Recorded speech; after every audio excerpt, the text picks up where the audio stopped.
जय हिंद विद्यार्थियों, क्या हाल चाल? सब बढ़िया। चलते हैं आज की बेहतरीन सी कक्षा की ओर। बेटा मुख्य रूप से समस्या क्या आ गई थी कि जो टेक्निकल जो काम होता है ना, सारी चीजों पर अपना बस होता है, लेकिन टेक्निकल चीजों पर अपना बस नहीं होता है। 2 दिन से 3 दिन से लैपटॉप डाला था तो पीपीटी नहीं बन पा रही थी, बड़ी समस्या हो रही थी, इसके कारण 2 दिन क्लास नहीं हो पाई। लेकिन शानदार तरीके से आ चुका हूं आपके बीच में फिर से बेहतरीन क्वेश्चनों की बेहतरीन सीरीज लेकर टॉप 10 क्वेश्चनों का सुपड़ा साफ करने के लिए आ गया। शानदार तरीके से मजा आ जाएगा। कंटेंट वो दे देंगे जो डायरेक्ट एग्जाम में फंस जाएगा। क्या कंटेंट वो मिलेगा जो डायरेक्ट एग्जाम में फंसेगा? चलते हैं बेहतरीन से शानदार से प्रश्न की ओर। लेकिन उससे पहले मैं आपको बता दूं, यदि आपके छोटे भाई बहन है जो क्लास 9, 10, 11, 12 में पढ़ते हैं तो वो जुड़ सकते हैं हमारे चैनल गुरुकुल उन्नति 9 to 12 के नाम से मिल जाएगा।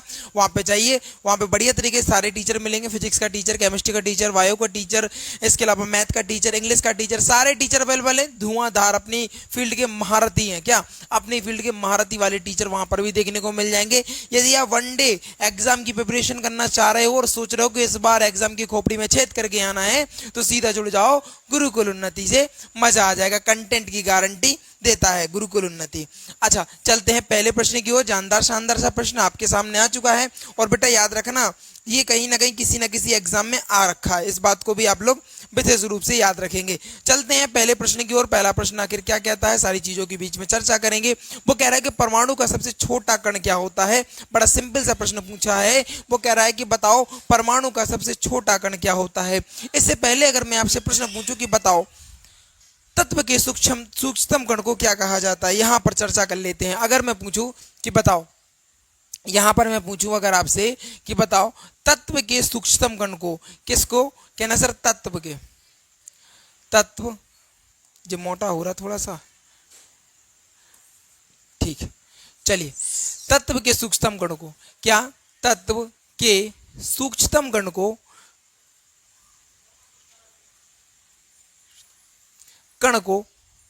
क्या कहा जाता है?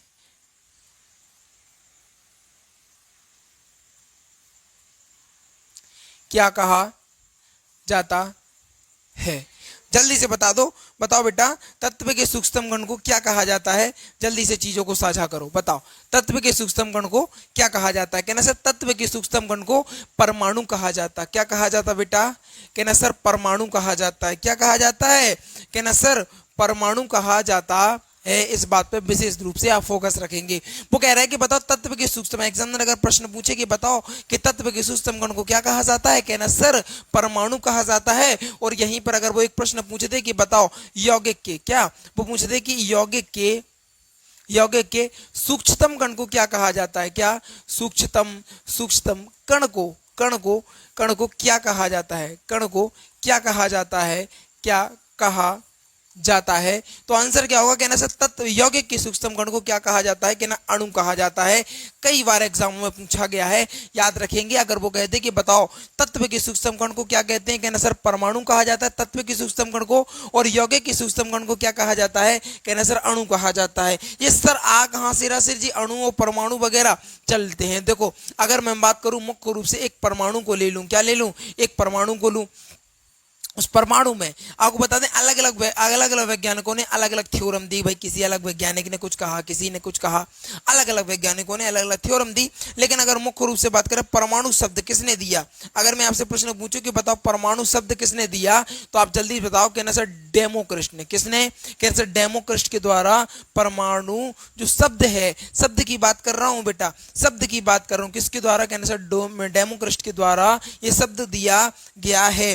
परमाणु की बात करें, परमाणु में कहना हम तो सर जानते हैं कि ये परमाणु है। क्या सर ये परमाणु है? परमाणु की अगर बात करो तो इसमें एक नाभिक होता है। क्या होता है बेटा? नाभिक होता है। अब नाभिक की भी बात हो गई सर, कहीं कोई समस्या नहीं है। देखो अगर हम बात करें नाभिक की बात हो गई, और नाभिक की अगर बात करें, नाभिक के पास क्या होता है? कहना सर प्रोटॉन और न्यूट्रॉन होता है। अगर इसके बात करें, इसके बीच में क्या होती है? कक्षाएं होती हैं। क्या होती हैं बेटा? कक्षाएं होती हैं। कैसी कक्षाएं होती हैं? इनमें क्या होते हैं? कहना सर इलेक्ट्रॉन घूम रहे होते हैं। क्या होते हैं? कहना सर इसमें जो होते हैं वो इलेक्ट्रॉन कैसे क्या कर रहे होते हैं? कहना सर इसमें इलेक्ट्रॉन जो होते हैं वो घूम रहे होते हैं। अगर मैं बात करूं नाभिक की खोज किसकी, अगर मैं पूछूं आपसे कि बताओ बेटा नाभिक की खोज किसने करी, नाभिक की खोज किसने करी, नाभिक की की खोज? कहना सर एक वैज्ञानिक थे जिनका नाम था रदरफोर्ड। क्या नाम था बेटा? रदरफोर्ड नामक वैज्ञानिक के द्वारा नाभिक की खोज करी गई। अगर मुख्य रूप से वार्ता करूं या आपसे चर्चा करूं, रदरफोर्ड की बात करूं तो रदरफोर्ड ने अल्फा प्रकीर्णन की भी खोज करी। किसकी? कहना सर अल्फा प्रकीर्णन की भी खोज करने का काम किया। इस बात को भी मुख्य रूप से याद रखेंगे। अगर पूछ ले एग्जामिनर की भैया बताओ जो नाभिक जो होता है वो नाभिक पॉजिटिव होता है कि निगेटिव होता? कहना सर नाभिक जो होता है वो धन आवेशित होता है। कैसा होता है? धन आवेशित होता है। अगर मैं प्रोटॉन की बात करूं, इसमें क्या बात है? कहना सर प्रोटॉन है। प्रोटॉन की खोज किसने करी? कहना सर प्रोटॉन की खोज गोल्डस्टीन ने करी। किसने करी? गोल्डस्टीन ने। गोल्डस्टीन के द्वारा प्रोटॉन की खोज करी गई। अब न्यूट्रॉन की बात करें, कहना न्यूट्रॉन की खोज चैडविक के द्वारा करी गई। किसके द्वारा? कहना सर चैडविक के द्वारा। चैडविक के द्वारा किसकी खोज करी गई? कहना सर न्यूट्रॉन की खोज करी। न्यूट्रॉन पर बेटा कोई भी चार्ज नहीं होता, प्रोटॉन पर पॉजिटिव चार्ज होता। प्रोटॉन के पॉजिटिव चार्ज के कारण ही नाभिक का जो भाग होता है वो पॉजिटिव यानी धन आवेशित होता है। इस बात को अपने ब्रेन में बैठाल के रखना। एग्जामिनर यहां से क्वेश्चन उठाए तो एग्जामिनर की खोपड़ी में और एग्जाम के प्रश्न में छेद करके आना, मजा आ जाना चाहिए कंटेंट में, बढ़िया शानदार। तो अगर बात करें फिर, अच्छा इलेक्ट्रॉन बच गया। इलेक्ट्रॉन की खोज किसने करी? कहना सर थॉमसन ने। क्या? कहना सर एक चाचा थे जिनका नाम है जे थॉमसन। क्या नाम है बेटा? थॉमसन। जे थॉमसन के द्वारा इलेक्ट्रॉन की खोज करेगी। अगर मैं बात करूं सबसे छोटा कण कौन सा होता है? कहना सर सबसे छोटा कण इलेक्ट्रॉन होता है। इस पे कौन सा चार्ज होता? कहना सर इस पे नेगेटिव चार्ज होता है। आनंद आ रहा होगा चीजों में, जानदार शानदार से प्रश्न की ओर चलते हैं। प्रश्न क्या कह रहा है? वो कह रहा है परमाणु का सबसे छोटा कण कौन सा है? बेटा स्मॉल पार्ट ऑफ परमाणु यानी atom. Small part of atom पूछ रहा है कि बताओ परमाणु का सबसे छोटा कण कौन सा है? कहना सर अभी आपने बताया यानी इलेक्ट्रॉन है। अगर मैं बात करूं न्यूट्रॉन की खोज किसने करी? कहना सर अभी आपने बताया चैडविक के द्वारा न्यूट्रॉन की खोज हुई। प्रोटॉन की खोज किसने करी? कहना सर गोल्डस्टीन ने करी। गोल्डस्टीन ने। अच्छा बहुत सारे बच्चे कहेंगे सर गोल्डस्टीन ने नहीं, सर रदरफोर्ड ने करी। सुनो बेटा इसका बहुत बड़ा थ्योरम है, बहुत बड़ा फंडा है, मैं बता रहा हूं। देखो अब ऐसा हो गया था कि गोल्डस्टीन और रदरफोर्ड के बीच में कंट्रोवर्सी हो गई थी। कैसी हो गई थी मैं बता रहा हूं, पूरी स्टोरी सुनो, मजा आ जाएगा। सुनो इधर पे देखो बेटा, इधर देखो सुनो। अगर एग्जामिनर आपसे इस प्रकार प्रश्न पूछता है या आपके मन में कभी विचार आता है कि सर मैंने तो कभी कभी ये पढ़ा है कि प्रोटॉन की खोज जो है वो रदरफोर्ड ने करी। सुनो क्या होता है रदरफोर्ड और अगर बात करें नाभिक की, अभी ये तो हम बता ही चुके आपको, अल्फा विकिरण की खोज रदरफोर्ड के द्वारा करेगी। अल्फा विकिरण की खोज रदरफोर्ड के द्वारा करेगी। और जब आपने पढ़ा होगा कक्षा 9th में कि भाई वो सोने की पन्नी को लेकर उसमें बमबारी कराते हैं तो नाभिक की खोज कर देते हैं। लेकिन रदरफोर्ड नाभिक की खोज करने के बाद रुक जाते हैं। नोटेड और पॉइंट, नाभिक की खोज करने के बाद रुक जाते हैं। अब यहाँ पर गोल्डस्टीन जी आते हैं, गोल्डस्टीन जी की एंट्री होती है। गोल्डस्टीन जी आते हैं और नाभिक को देख के कह रहे यार सर नाभिक कहाँ है यार, नाभिक को देखा जाए। नाभिक को ढूंढा, नाभिक को जूम कर रहे हैं, क्या माइक्रोस्कोप से जूम कर रहे हैं। और जूम करने पर उनको दिख रहा है यार ये तो कुछ और ही है, यानी प्रोटॉन देखने को मिल गया। क्या मिल गया? प्रोटॉन देखने को मिल गया। गोल्डस्टीन कह रहे हैं यार हम भी वैज्ञानिक हो गए, हमने किसकी खोज कर दी? प्रोटॉन की खोज कर दी। इसके बीच में एंट्री उतर आई किसकी? रदरफोर्ड कह रहे अरे भाई नाभिक मेरा, तो नाभिक के अंदर जो मिला वो भी मेरा। नाभिक मेरा तो नाभिक के अंदर जो मिला वो भी मेरा। ये किसका कहना था? कहना सर रदरफोर्ड का कहना था। रदरफोर्ड और गोल्डस्टीन के बीच में कंट्रोवर्सी चालू। क्या? रदरफोर्ड और गोल्डस्टीन के बीच में कंट्रोवर्सी चालू। इसीलिए उस समय में कुछ पुरानी पुस्तकों में आपको देखने को मिला होगा कि गोल्डस्टीन के मतलब प्रोटॉन की खोज किसने करी? रदरफोर्ड ने। जबकि ये आंसर है ही नहीं। जरूरी थोड़ी ना है भाई कि अगर मुख्य रूप से अगर आपने नाभिक की खोज कर दी तो नाभिक के अंदर जो मिलेगा वो सब रदरफोर्ड का, ऐसा नहीं है ना। तो नाभिक के बाद जो नाभिक के अंदर जो प्रोटॉन था उसकी खोज किसके द्वारा करेगी? कहना सर गोल्डस्टीन के द्वारा मुख्य रूप से करेगी। अगर बात करें प्रोटॉन नामकरण, क्या प्रोटॉन शब्द का नामकरण किसके द्वारा किया गया था? तो प्रोटॉन शब्द का नामकरण रदरफोर्ड के द्वारा किया गया था। इंफॉर्मेशन बढ़िया लगी होगी, जानदार शानदार लगी होगी। चलते हैं अगले प्रश्न की ओर। पूरा मतलब क्वेश्चन का पोस्टमास्टम कर दिया बढ़िया तरीके से, बिल्कुल एक एक चीज को बिल्कुल बढ़िया तरीके से रगड़ लिया अपन लोगों ने, है ना। चलते हैं अगले प्रश्न की ओर। वो कह रहा है मानव शरीर में कितनी हड्डियां होती हैं? बहुत गजब का क्वेश्चन है। क्या बेटा? मानव शरीर में कितनी हड्डियां होती हैं ये आप लोग बताना है। जल्दी से बताओ। कह रहा सर हमें पता है 206। ये तो सब देखो भैया, देखो अगर हम पूछें कि बताओ बाल्यावस्था में, मैं पूछूं बताओ बाल्यावस्था बाल्यावस्था में किसमें, कहना सर बाल्यावस्था में या बालक अवस्था में, ऐसा लिख सकते, या बाल्यावस्था में हड्डियों की संख्या कितनी होती है। अच्छा, अगर मैं कहूं कि बच्चों में हड्डियों की संख्या, क्या मैं कहूं कि बच्चों में हड्डियों की संख्या कितनी है, तो क्या जवाब दोगे बेटा? सबसे बढ़िया, जल्दी से बता दो। देखो लगभग अगर बात करें मुख्य रूप से बाल्यावस्था में लगभग 280 हड्डियों के समथिंग देखने को मिलता है, जबकि बच्चों में यानी जो एक तरीके से मतलब भ्रूण अवस्था से मतलब बच्चे हुए हैं, बाल्यावस्था आप समझते हो, बाल्यावस्था का मतलब थोड़ी चीजें समझने लगे बढ़िया हो जाए, है ना, मतलब लगभग 10-12 साल के बच्चे को कह सकते हैं आप, है ना। लेकिन जो उनसे छोटे होते हैं उनमें लगभग 300 से ऊपर क्या होती हैं, हड्डियां होती हैं।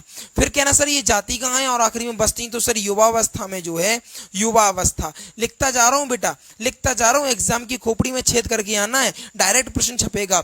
युवावस्था में हड्डियों की संख्या कितनी होती है, कहना सर 206, ये पढ़ते हैं 206। बाल्यावस्था में वो पूछे कि बताओ सर बाल्यावस्था में किसमें, कहना सर बाल्यावस्था की बात करें, बाल्यावस्था में हड्डियों की संख्या लगभग 280 के समथिंग में होती है।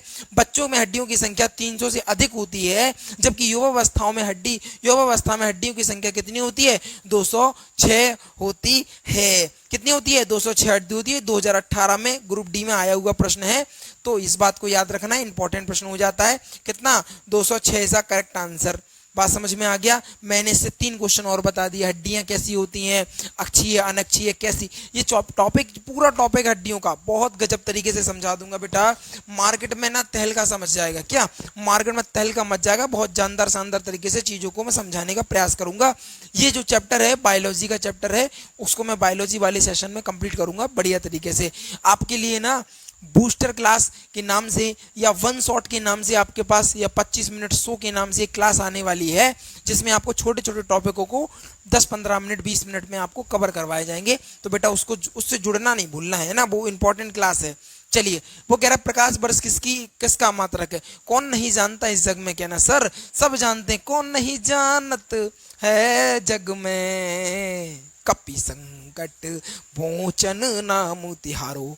प्रकाश वर्ष किसका मात्रक है, कहना सर प्रकाश वर्ष दूरी का मात्रक है। किसका बेटा, दूरी का मात्रक है। अगर मैं कहूं ये एक पॉइंट है और ये एक पॉइंट है, ये एक व्यक्ति है, ये एक व्यक्ति है, और ये, अब इसमें से बता दो बेटा कि दूरी कौन सी है और विस्थापन कौन सा है। देखो न्यूनतम दूरी को क्या कहना सर, न्यूनतम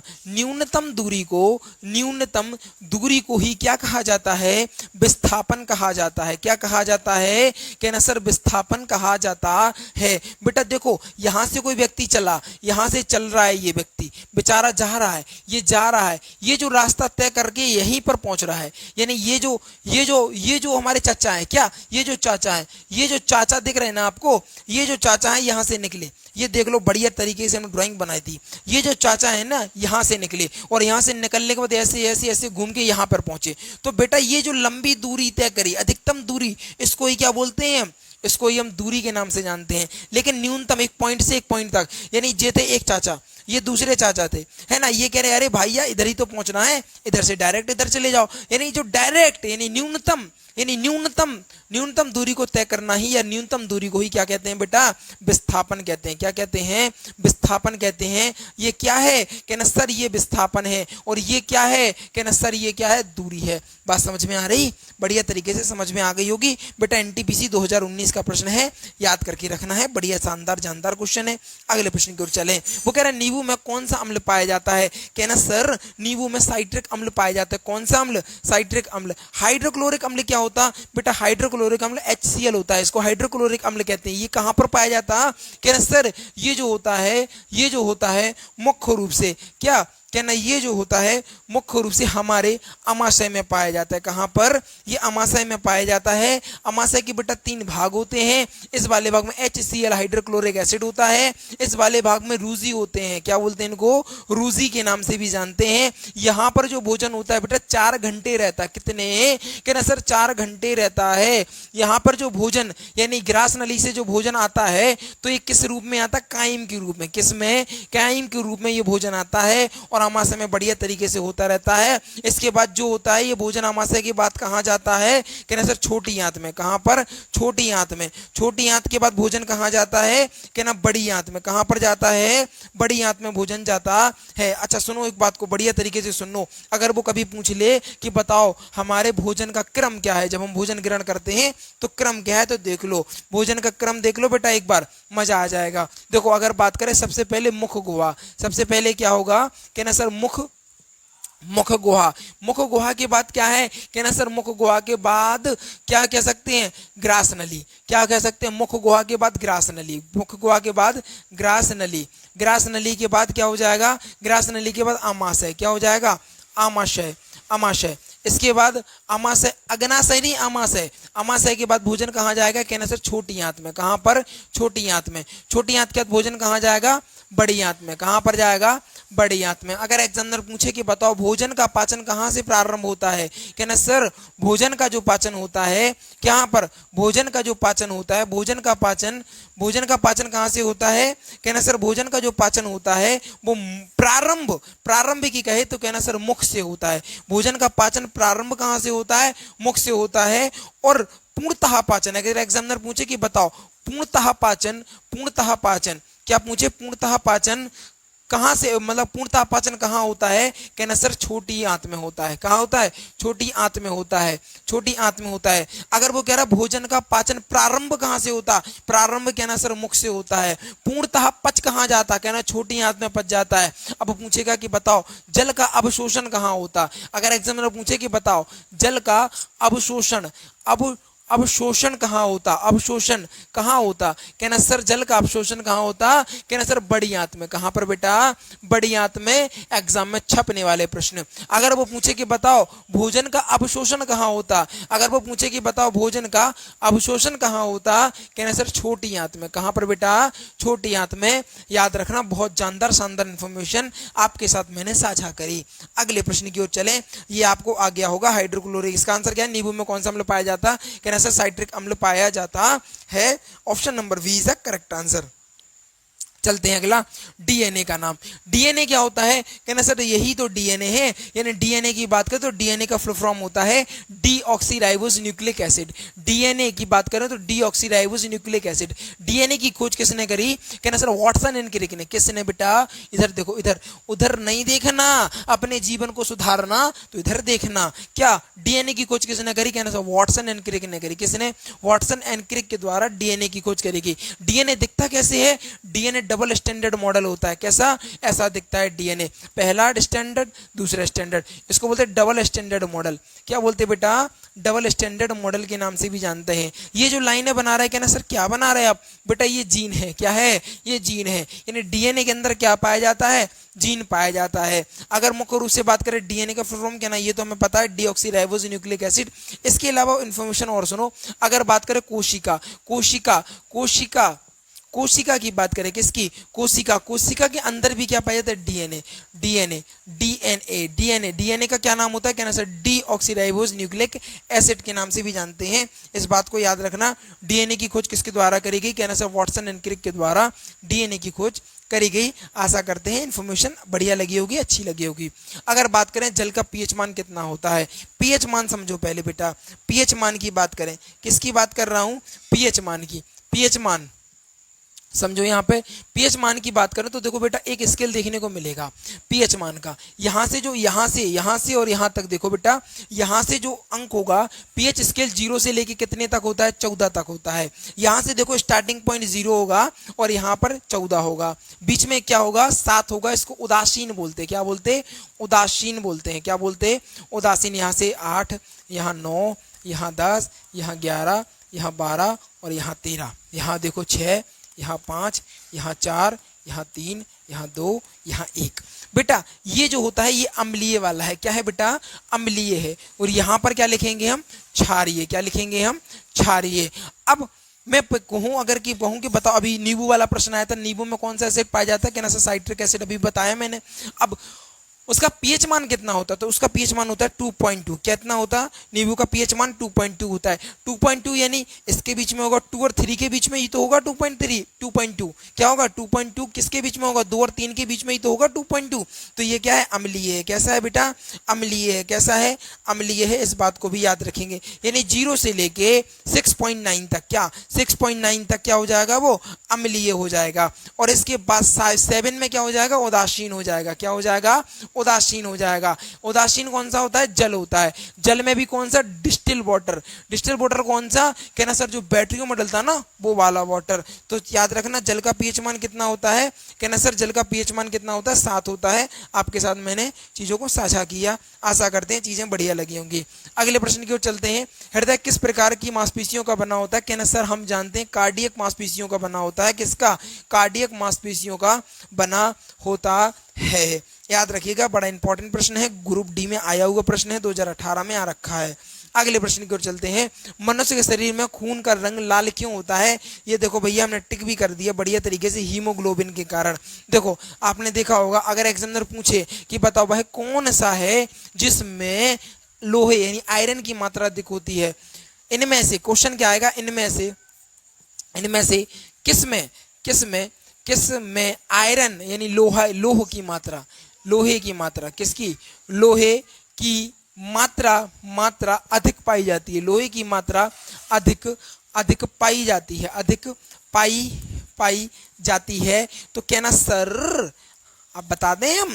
देखो ऑप्शन लिखे दे रहे बेटा, देखो सेब, दूसरा पालक लिखे दे रहा हूं बेटा पालक, तीसरा लिखे दे रहा हूं तीसरा लिखे दे रहे हैं गाजर, और चौथा लिखे दे रहे हैं मूली। बताओ बेटा कौन सा ऑप्शन होगा। कहना सर ऑप्शन की बात कर रहे हैं आप। अब यहां पर देखो अगर आपने वन लाइनर तरीके से पढ़ रखा है तो आप कंफ्यूजन होगा कि सेब भी कभी कभी लगाया कभी कभी पालक लगाया। अगर दोनों में ऑल्टरनेट देखें तो सर्वाधिक आयरन की मात्रा किसमें पाई जाती है। कहना सर अगर मुख्य रूप से बात करें ऑल्टरनेट देखें, अगर इन दोनों में से एक है तो कोई समस्या ही नहीं है। अगर इन दोनों में से एक है तो कोई समस्या ही नहीं है। लेकिन इन दोनों में से अगर चुनना है आपको तो फिर आप किसको टिक करेंगे पालक को टिक कर लेंगे। क्या करेंगे पालक को टिक करेंगे। अभी रिसेंट में क्वेश्चन आ रखा है इस जैसा और उन्होंने पालक को टिक करवाया है। क्या पालक को टिक करवाया, इसीलिए मैं इसको पालक को टिक करने के लिए कह रहा हूं। ठीक है याद रखना। अगर मैं मुख्य रूप से बात करूं हीमोग्लोबिन क्या होता है कहना सर हीमोग्लोबिन के कारण ही खून का रंग कैसा हो जाता है लाल हो जाता है। वो महिलाएं जो गर्भवती महिलाएं होती हैं उनमें हीमोग्लोबिन की मात्रा बहुत कम होने लगती है। मुख्य रूप से इंफॉर्मेशन साझा कर रहा हूं सुनिएगा। अगर मुख्य रूप से बात करूं आपसे कि जो गर्भवती महिलाएं होती हैं उनमें हीमोग्लोबिन का स्तर घटता रहता है। हीमोग्लोबिन का स्तर जब घटता है तो उनको आयरन और कैल्शियम की मेडिसिन दी जाती है। आयरन जिससे हीमोग्लोबिन की ग्रोथ होगा और हीमोग्लोबिन बढ़ता रहेगा जिससे उनमें खून की कमी नहीं होगी। याद रखें इस चीज को भी, बढ़िया जानदार शानदार प्रश्न था। ऑक्सीजन तो हम जानते ही है O2 वाली बात है, कोई समस्या ही नहीं है ना। अगले प्रश्न की ओर चले हैं। वो कह रहा पौधों में जल का परिवहन किसके द्वारा होता है। पौधों में जल का परिवहन किसके द्वारा होता है। तो समझ लो बढ़िया तरीके से अपने जीवन को सार्थक कर लो, क्योंकि गुरुकुल उन्नति एकमात्र प्लेटफॉर्म है जो आपको मेहनत के साथ डेडिकेशन के साथ वो कंटेंट देने का प्रयास कर रहा है जो डायरेक्ट एग्जाम में छपेगा। क्या डायरेक्ट एग्जाम में छपेगा। मैं बार बार कहता हूँ आपकी सफलता हमारी पहचान, यही है गुरुकुल उन्नति की शान। गुरुकुल उन्नति यानी भरोसा, और भरोसा यानी सफलता की गारंटी। चलते हैं। अगर मैं बात करूं एक पेड़ को ले लूं, क्या ले लूं एक पेड़ बना ले रहा हूं, बढ़िया जानदार शानदार पेड़ है भैया। सुनो अगर मैं मुख्य रूप से बात करूं आप पानी वगैरह खाद वगैरह मिट्टी वगैरह किस में देते हैं। कहना सर जड़ में देते हैं। किस में देते हैं बेटा जड़ में देते हैं। तो बेटा देखो अगर हम बात करें पानी की बात करें तो पानी जाइलम के द्वारा, क्या पानी जाता है जाइलम के द्वारा। और भोजन की बात करें तो फ्लोएम के द्वारा। किसके द्वारा फ्लोएम के द्वारा। चीजें मुझे लग रहा है कि ज़्यादा बड़ी वीडियो हो रही है, इस टॉपिक को मैं समझा दूंगा, चिंता मत करो। बहुत जानदार शानदार टॉपिक है। एक शॉर्ट वीडियो के माध्यम से पूरा चैप्टर उठाऊंगा, पूरा कॉन्सेप्ट उठाऊंगा और पूरा कॉन्सेप्ट उस वीडियो में झोंक दूंगा। मजा आ जाएगा, पढ़ के देख लेना एक बार, गारंटी है। इस बार फिलहाल इस प्रश्न की ओर चलते हैं। वो कह रहा है पौधों में जल का परिवहन किसके द्वारा होता है। कहना सर जल की बात करें तो जाइलम। क्या जल से हो जाएगा जाइलम। क्या, जल से जाइलम। ट्रिक लिख लो, जा से जल, जा से जाइलम, जा से जल, जा से जाइलम। और बचा क्या है, फ्लोएम, यानी भोजन की बात करें, क्या, भोजन का परिवहन की बात करें। किसकी बात करें, वो भोजन के, भोजन के, भोजन के, भोजन के परिवहन की बात करें, भोजन के परिवहन की बात करें, परिवहन की बात करें तो क्या लगा देना है, फ्लोएम। क्या लगा दोगे, फ्लोएम लगा दोगे। क्या लगा दोगे, फ्लोएम लगा दोगे। तो देखो जाइलम भी दे दिया और फ्लोएम भी दे दिया, तो option number V is a correct answer. Chlorophyll क्या होता बेटा, क्लोरोफिल पत्तियों में पाया जाता है। किस में पाया जाता है, पत्तियों में पाया जाता है। क्लोरोफिल किस में पाया जाता है, पत्तियों में पाया जाता है। क्लोरोफिल के कारण ही प्रकाश संश्लेषण की क्रिया होती है। किसकी, प्रकाश संश्लेषण की क्रिया, जिसको फोटोसिंथेसिस के नाम से भी जानते हैं। आशा करते हैं प्रश्न को बढ़िया तरीके से आपने रटा होगा, मजा आ गया होगा और समझा होगा। ठीक है, अगले प्रश्न की ओर चलते हैं। अगला प्रश्न कह रहा है कि किस विटामिन की कमी से रतौंधी नामक रोग होता है। कौन नहीं जानता इस जग में सर, रतौंधी। रतौंधी सर, रतौंधी वाली बात कर दी ना सर, पता है क्या ना सर हमें, विटामिन ए। क्या, विटामिन ए, विटामिन ए की कमी से कौन सा रोग हो जाता है, कहना सर विटामिन ए की कमी से रतौंधी नामक रोग हो जाता है। एक लॉलीपॉप वाला प्रश्न, क्या, एक लॉलीपॉप वाला प्रश्न, जहां पर बढ़िया बढ़िया प्रश्न करते आ रहे थे ना, तो हमने कहा कि लॉलीपॉप वाला प्रश्न आपके साथ साझा कर दें। आशा करते हैं चीजें आपको बढ़िया लगी होंगी, जानदार लगी होंगी, शानदार लगी होंगी। और अगर आप जुड़ना चाह रहे हैं गुरुकुल उन्नति से तो बेटा वेलकम है आपका। बढ़िया तरीके से पढ़ाई करो, बढ़िया तरीके से आगे बढ़ो, क्योंकि गुरुकुल उन्नति हमेशा मेहनत के दम पर और मेहनत करा कर आपको पास कराने का काम करती है। यहाँ पर बेटा कोई शॉर्ट नहीं है, यहाँ पर कोई शॉर्ट रास्ता नहीं है, यहाँ पर तो केवल मेहनत है। इतनी देर खड़े होकर पढ़ाना, बेटा आपको बता दें मुख्य रूप से सुबह से, क्या, सुबह से बैच चलते हैं। सुबह 6 बजे से बैच, शाम को 7-8 बजे तक लगातार बैच, उसके बाद ऑनलाइन वाले बैच। बहुत स्ट्रेस दिमाग में, लेकिन फिर भी आप लोगों के लिए मैं ये सोच रहा हूँ ना कि एजुकेशन को इतना सिंपल बना दूं, चीज़ों को इतना सिंपल बना दूं कि ना हलवा हो जाए। क्या, हलवा हो जाए, उठाओ और तुरंत खाओ और मजा आ जाए। इस तरीके का कंटेंट आपके साथ मैं डेली साझा करती रहूंगा। बेटा याद रखना, ऐसा कंटेंट, जानदार शानदार वाला कंटेंट अगर पढ़ना है तो जल्दी से वीडियो को लाइक करो, चैनल को सब्सक्राइब करो, शेयर करके आओ अपने यार दोस्तों और चाहने वालों के साथ। चीज़ें बढ़िया लगी, जानदार लगी, शानदार लगी, जल्दी से वीडियो को लाइक कर दीजिएगा, चैनल को सब्सक्राइब कर लीजिएगा और शेयर करिएगा। Thanks for watching. जय हिंद, जय भारत। चलते हैं, मिलते हैं।